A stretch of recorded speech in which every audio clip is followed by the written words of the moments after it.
Anthony Addario, better known as Tony Addario, once said that we all like to say that we want Watchung to stay the way it is. He never considered himself a politician, but rather an elected volunteer working to retain the qualities that made and continue to make Watchung the desirable community it is today. In his early days serving in local government, he wondered why the wheels of government turned too slowly, but realized that adequate thought and debate is required for controversial issues. During his years serving as Watchung's mayor, he had to give that thoughtful and careful debate to many of the projects he worked tirelessly on throughout the borough.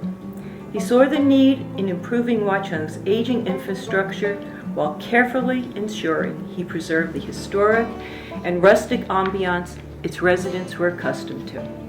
He was responsible for rezoning parts of the borough.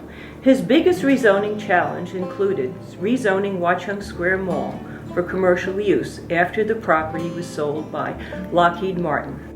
Tony established the need for the construction of the police station headquarters located on Somerset Street after police headquarters were forced from the Texture House following a fire. His vision of police headquarters became a reality in 2001 when construction was completed. He envisioned the Texture House space as offices for the borough employees, and the Texture House was renovated to meet those needs. The construction of the Public Works Department, former location of the Washington House and Hotel, reconstruction of the Watchung Lake, creation of the Village Green space below the Watchung Lake Dam, and construction of the War Memorial in front of the Texture House were also completed during Tony's tenure as mayor. He was the first to begin discussion and debates over a new Watchung library and a permanent tree for the Village Green and Tree of Light ceremony. The planting of a permanent Norway spruce for the Village Green was approved under his administration. Lesser known to the public, but just as important, Watchung obtained its own zip code after Tony's and residents' persistent requests to the Postal Service. Before the establishment of the new zip code, there were delays in sending in mail, as it was formally routed through the Plainfield Post Office. The new zip code, 07069, was established on July 1st, 2000.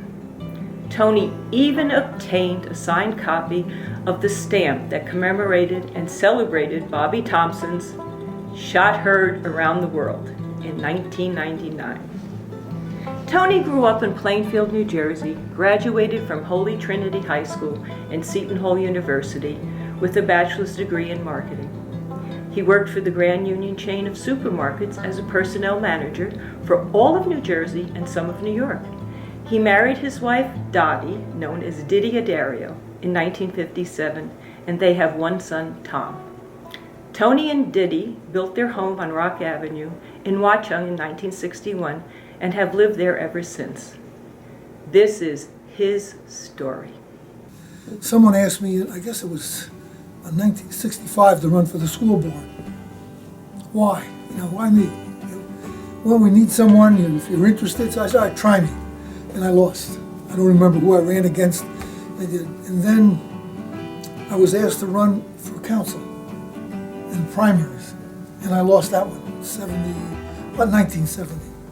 And then I figured, no, that was it. I was working 6-7 days a week, personnel with a supermarket company. And then I get a call one night from Ken Schmidt, the mayor.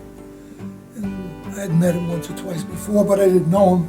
And he says, "Are you still interested?" I said, "Well, yeah, I guess I could be." And I said, "Why?" So we got a vacancy. And if you're interested, I'd like to consider you as a council. I said, all right. Talked to Diddy, my wife, and she says, yeah, go ahead. If you want to do it, go ahead. So I did, not knowing whether I was going to get it, what my odds were at the time, and I was appointed. I don't even remember the name of the councilman that left. If I looked up in the record, I'd get it. And I went on in 72. And I stayed on as council till 92. It's 20 years when the mayor had a heart attack and was hospitalized up in a nursing home for a while. And I think he resigned in May of 92 officially. And then I was appointed. He died a short time after that. And I stayed mayor to 2002 when Al Ellis replaced me. Most towns have two strong parties. You've got a campaign all the time. You're in more trouble most of the time. Here you didn't have to do that. So therefore, between my work demands, okay, and meetings, we didn't have that many meetings, I could handle it. And so I stayed on.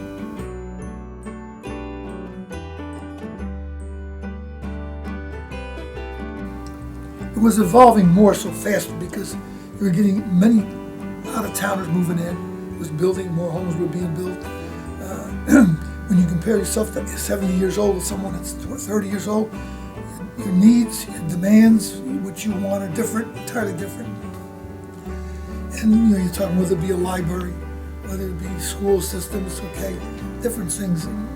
Taxes going up and everybody wanted the latest. And it started to grow.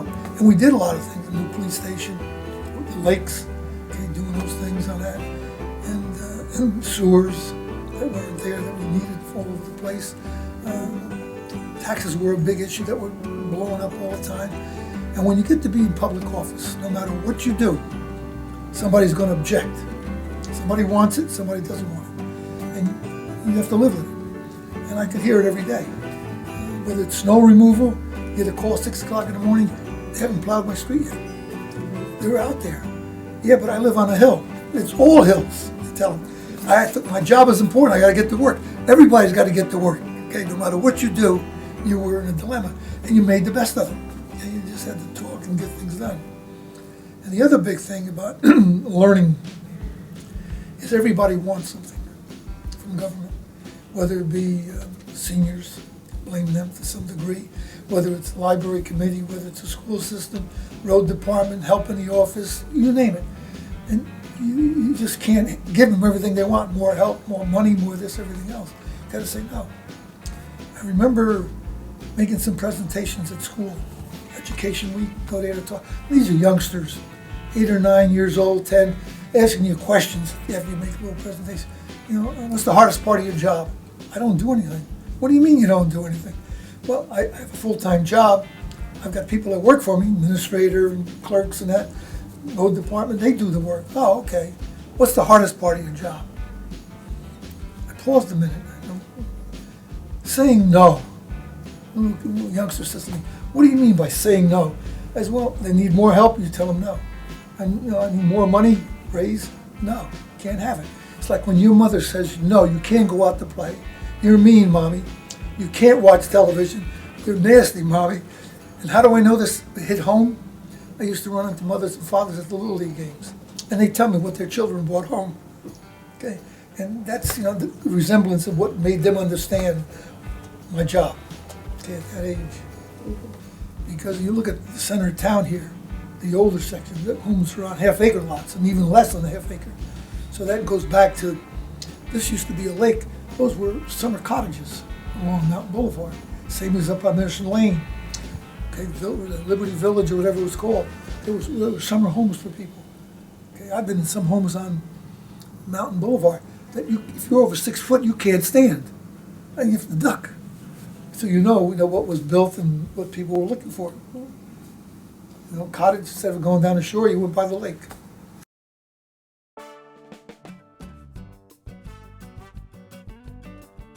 There's a number of things. There are things that you don't know about that are necessary. Sewers, they're still an ongoing problem in areas.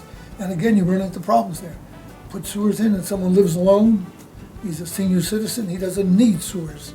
Okay, next door there's a big house, big families, and they need them. So that's a problem that no one knows about until it hits home. But the things that we accomplished over the years was Watchung Lake. We bought it. Okay, we bought that in '87 or something, and that was on a referendum, do we buy it or don't we? But there was two questions. Do we buy it, and do we buy it with some federal funds? And that was a mixed bag. Some people said buy it, but don't use federal funds because you restrict it. We did buy it, even though it was turned down. And we did get into trouble. There was a fence along Sterling, locked, because the place was a mess. Someone complained to the government. We had unlocked the gates so they could get there because nothing was done. It was the first few years. Things like that. And then taking care of the park, making it into what it is today. Watchung Square, rezoning that property to meet the needs of the day because it was industry. And industry wouldn't locate there. And Lockheed had taken us to court because of the taxes. And we fought that battle. They were going to sell it and they were going to ask for apartments. You'd have 1,000 apartments there. Look at Crystal Ridge today, what problems they cause, and another 1,000 apartments next door. And we ended up in court for 3 years with North Plainfield and a couple of local residents. And again, I understand their delight. If I lived on Johnson Drive, East Drive, I wouldn't want it in my backyard. And I told the folks that. Look, if I was there, I agree with you, but I'm doing what's best for Watchung, not for this group right here. And to this day, I'm very proud that we got it through after 3 years in court. It cost us a bundle of money. It cost the builder a bundle of money because, again, interest rates were low in the early 90s. We got taken to court. I was accused of passing a law in the middle of the night, rezoning it. And I had the minutes of the meeting in court. And the gentleman that made that statement was on there asking questions about something else that night. Okay? And we won that. We ended up at the Supreme Court eventually 3 years later and won that. Plus we got free sewers, empty line down Taylor Road from the builder for future needs coming down Bonnie Burn Road and up through there. So that was one of the biggest accomplishments. Then you got the police station. Okay? Borough Hall updated the ADA standards, which cost a lot of money for those things like that. Public Works Garage, which was outdated. The cell towers in the back, that was done for nothing. Verizon built it because they had to replace what was there, and our radio antennas are from there, police station and the fire department. And they were outdated and they had to be replaced.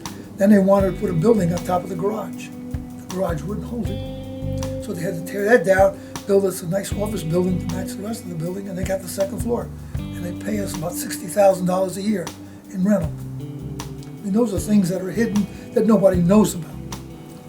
I think Watchung stands out amongst a lot of the communities around. I foresee the day where you're going to join communities. I when you hear about Princeton Borough, there's Mendham, I think, was in the discussion stage at one time. I could see some of that happening in the future. If you have a fire department, paid fire department, why have one? One could serve 3 or 4 towns. So I see that you need that to some degree. But it's going to be hard to come by. Very difficult. Because once I got out of office, I run into people at past Home Depot, haven't seen you in 3 years, 5 years, how are you?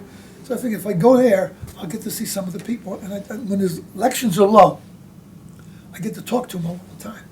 But when it's busy, a presidential election, then you don't. You're busy all the time. But I enjoy that, seeing people that I've known, dealt with over the years.